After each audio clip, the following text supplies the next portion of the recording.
భాగ్యనగరంలో హారన్ల మోత మోగుతోంది. కర్ణభేరి పగిలిపోతోంది. అవసరం ఉన్నా లేకపోయినా ఒక్కటే రొద హారన్ల మోత. ట్రాఫిక్ జంజాటంలో శబ్ద కాలుష్యం రాజ్యమేలుతోంది. వాహనాల సంఖ్య పెరుగుతున్న కొద్దీ సౌండ్ రీసౌండ్ ఇస్తోంది. బయటకు వస్తే చాలు చెవుల్లో రక్తాలు కారేలా మోతలు మోగుతున్నాయి. హైదరాబాద్ సౌండ్ పొల్యూషన్ పై నివేదికలు రీసౌండ్ ఇస్తున్నాయి. మంగళ్య షాపింగ్ మాల్ ఇప్పుడు దిల్సుఖ్ నగర్ మెయిన్ రోడ్ లో జూలై 17న గ్రాండ్ ఓపెనింగ్. విన్నారుగా, చెవులకు చిల్లులు పడే వాహనాల హారన్ల మోత. ఇంట్లోంచి అడుగు బయట పెడితే చాలు వాహనాల హారన్లు తప్పట్లు మేళాళ్లా స్వాగతం పలుకుతాయి. ఎంతో సున్నితమైన కర్ణభేరిని శబ్దంతో తూట్లు పొడుస్తాయి. హైదరాబాద్లో ఏ రోడ్డులో చూసినా ఇదే రీసౌండ్ పొల్యూషన్. హైదరాబాద్లో ఏడాదికేడాది వాహనాల సంఖ్య పెరుగుతోంది.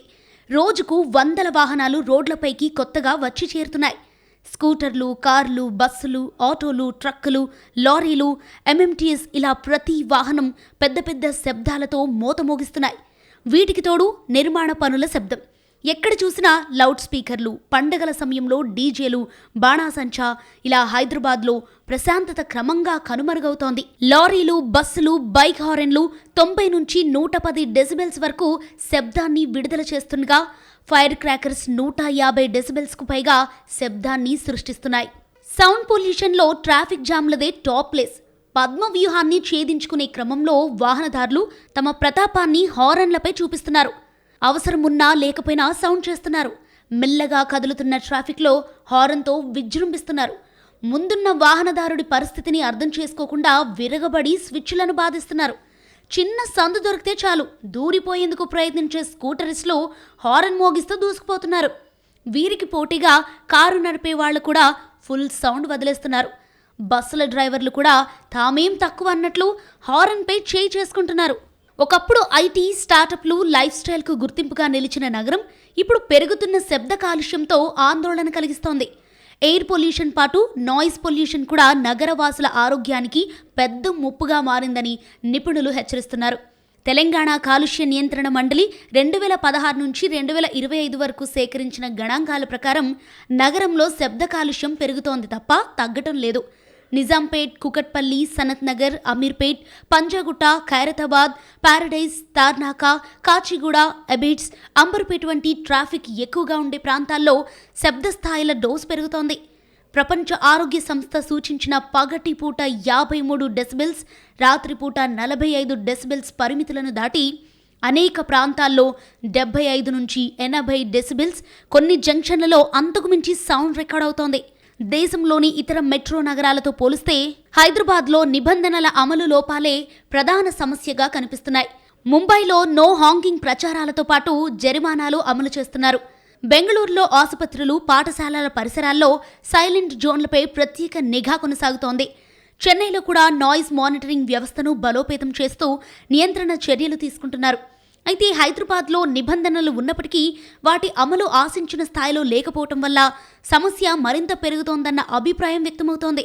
హైదరాబాద్లో ప్రస్తుతం 11 నాయిస్ మానిటరింగ్ స్టేషన్లు నిరంతరం శబ్ద స్థాయిలను నమోదు చేస్తున్నాయి. అయితే డేటా సేకరణతోనే సరిపెట్టకుండా ఆ వివరాల ఆధారంగా ట్రాఫిక్ నియంత్రణ, హారన్ నియంత్రణ, సైలెంట్ జోన్ల అమలు, నిర్మాణ పనులపై సమయ పరిమితులు వంటి చర్యలు కఠినంగా అమలు చేయాల్సిన అవసరం ఉందని పర్యావరణ నిపుణులు సూచిస్తున్నారు. ముఖ్యంగా ఆసుపత్రులు, విద్యా సంస్థలు, కోర్టులు, నివాస ప్రాంతాల్లో నిబంధనలను ఖచ్చితంగా అమలు చేయాలని సూచిస్తున్నారు. శబ్ద కాలుష్యం ప్రభావం కేవలం చెవులకే పరిమితం కాదు.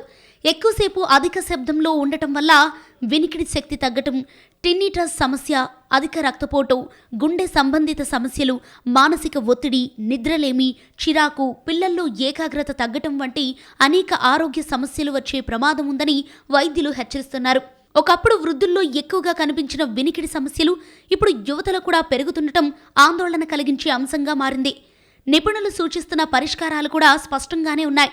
అనవసర హారన్లపై భారీ జరిమానాలు విధించటం, ట్రాఫిక్ నిర్వహణను మెరుగుపరచటం, సైలెంట్ జోన్లను కఠినంగా అమలు చేయటం, నిర్మాణ పనులకు నిర్దిష్ట సమయాలను నిర్ణయించడం, పచ్చదనాన్ని పెంచడం, ప్రజల్లో అవగాహన కార్యక్రమాలు నిర్వహించడం, పండుగల సమయంలో శబ్ద పరిమితులను తప్పనిసరిగా పాటించడం వంటి చర్యలు తీసుకుంటేనే పరిస్థితిలో మార్పు వచ్చే అవకాశం ఉందని చెబుతున్నారు.